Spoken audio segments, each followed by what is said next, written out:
It's the 13th of September 1942, and the bitter Battle of Stalingrad is in the early stages. High above in the skies are 4 Yak-1 fighters from the 437th Fighter Regiment, and they're on a mission to cover and defend the beleaguered city. In command is Major Stepan Danilov, a combat-experienced pilot, but in his charge today is a young pilot who at the age of 21 has shown great promise, but is yet to score a victory. Danilov plans to keep his eye on this young charge in the plane with number 32 on the fuselage. In the distance, a formation of Ju-88s is spotted, and they're not alone, being escorted by Messerschmitt Bf-109s. The 4 Yaks increase speed and spring into action. Rapidly approaching the Germans, the 4 Soviet pilots pick their targets. The Yak-1 was a fast, maneuverable plane that was deadly in the hands of a capable pilot, but it was lightly armed and needed a high degree of skill and accurate marksmanship in order to take down an enemy. The melee ensues and the Bf-109s from JG-53 break formation to engage the Soviets. The battle is on, but Danilov needn't have worried. Number 32 lines up the target and watches it loom larger and larger in the sights. The Ju-88 is at last within range, and number 32 unleashes a hail of machine gun fire. It's on target, and bullets rake the Junkers until it bursts into flames and starts falling in an arc towards the ground. It's the first kill for the young pilot, but that's not the end for number 32 on this fateful day. The 437th is a mixed squadron with men and women pilots. Commander Raisa Belayeva, also in a Yak-1, is in trouble. A Bf-109 is all over her tail. Raisa pulls hard into a turn, desperately trying to shake off the German pilot, but it's no good. The 109 is on her like glue. In the pilot's seat of the 109 is German double ace Staff Sergeant Erwin Meyer. Number 32 spots that the commander is in trouble and comes to the rescue. With expert flying, 32 manages to get behind Meyer. Experienced as he is, Meyer spots the threat and knows he's in trouble, and so reluctantly breaks off from his intended kill. Number 32 is having none of it though, and deftly lets leash a burst of fire, perfectly timed. It's a critical hit, and the Bf-109 pours smoke and oil. Meyer knows there's no way to get this bird down in one piece, and opens the hatch and jumps out of his stricken warbird. The parachute opens and he sees his nemesis, the Yak-1 with 32, painted on the side, zoom past him as he drifts slowly into enemy territory. The Red Army conduct a search and capture the German. Marching him back to base, Meyer inquired if he could meet the pilot that bested him in the air, number 32. The Soviets agreed. After landing, the pilot of number 32 was summoned for a meeting with their vanquished foe. However, when the pilot entered the room, Meyer was dumbstruck.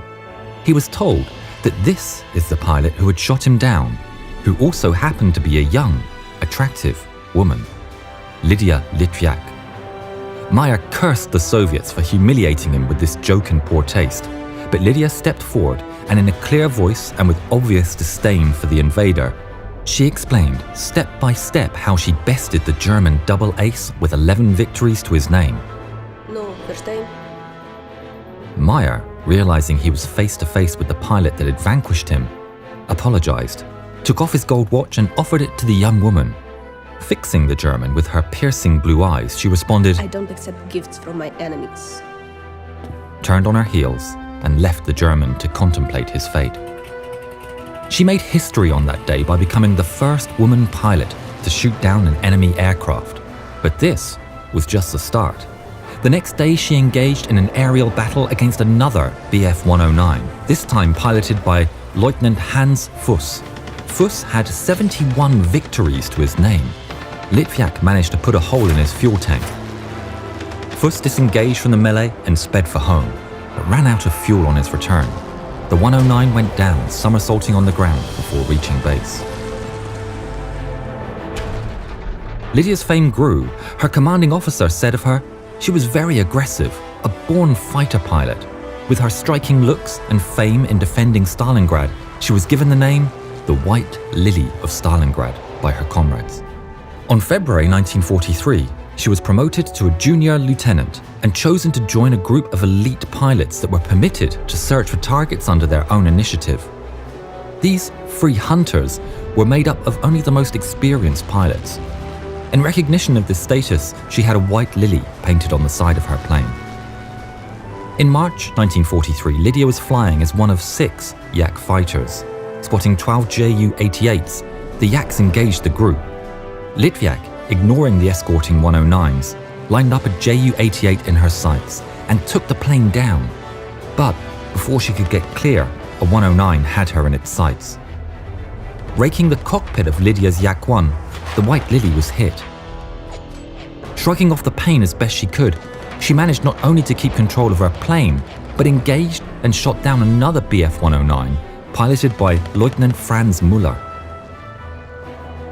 Despite being in severe pain and losing blood, she managed to return to the airfield, but injury wouldn't stop Litvyak, and she was back in the pilot's seat by May. Being in war and in a frontline position, her environment was very male-dominated, but Lidya continued to embrace her femininity and her rebellious nature. She was good friends with her mechanic, Senior Sergeant Ina Pasportnikova. Lidya would ask Ina to fetch bleach from the hospital so she could dye her hair blonde. She would pick flowers and leave them in the cockpit of her plane for luck, much to the annoyance of the Soviet pilots that would share the plane. She was fun-loving, and when returning from a successful mission, she would buzz the aerodrome and then show off doing aerobatics, knowing that it made her commander furious. On August 1st, 1943, just a few days before her 22nd birthday, Lidya took off from her base at Krasny Luch. While on a mission with pilot Ivan Borisenko, she engaged a group of German bombers. She didn't see 2 Bf-109s that were protecting the bombers. One of them, piloted by Knight's Cross holder Hans-Jörg Merkel, intercepted the White Lily of Stalingrad, and she was struck. The planes disappeared behind a cloud out of Borisenko's view. According to German reports, the injured Soviet plane turned and rammed into the Bf-109, killing its pilot. Borisenko descended and searched for Lidya, but found no trace of her. The Soviets rarely, if ever, awarded the Hero of the Soviet Union to those that were captured by the enemy. As time passed and the crash site wasn't found, the doubt lingered that Lidya had been taken prisoner by the Germans. Her friend, Pasportnikova, took it upon herself to prove that Lidya had not been captured. It took her 36 years with metal detectors and help from Lidya's family. Eventually, in 1979, after finding more than 90 other crash sites, Pasportnikova was told that a woman pilot had been buried in Dmitrivka after receiving a head wound. The remains were exhumed, and a special commission concluded that this was the remains of the White Lily of Stalingrad. In 1990, 47 years after her plane had been downed, Lidya Litvyak was awarded the Hero of the Soviet Union by President Gorbachev. But that's not the end of this story. Many historians today believe that Lidya survived. In the year 2000, Nina Raspopova, a veteran of the famous Night Witches bomber regiment who knew Lidya, was watching a television broadcast from Switzerland. On that TV show, it featured a former Soviet woman fighter pilot who had been wounded twice, left the Soviet Union, and got married and had 3 children. Raspopova, in shock, looked at this old woman on the grainy TV image. Could it be Lidya?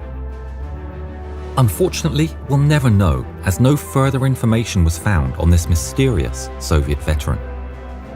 Pasportnikova, when reminiscing of Lidya, said, "She never believed that she was invincible.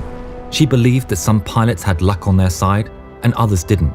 She firmly believed that if you survived the first missions, the more you flew and the more experienced you got, your chances of making it would increase.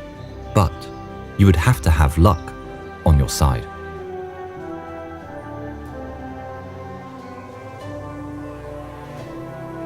If you haven't yet, please subscribe to the channel and please watch more videos of ours. Thank you.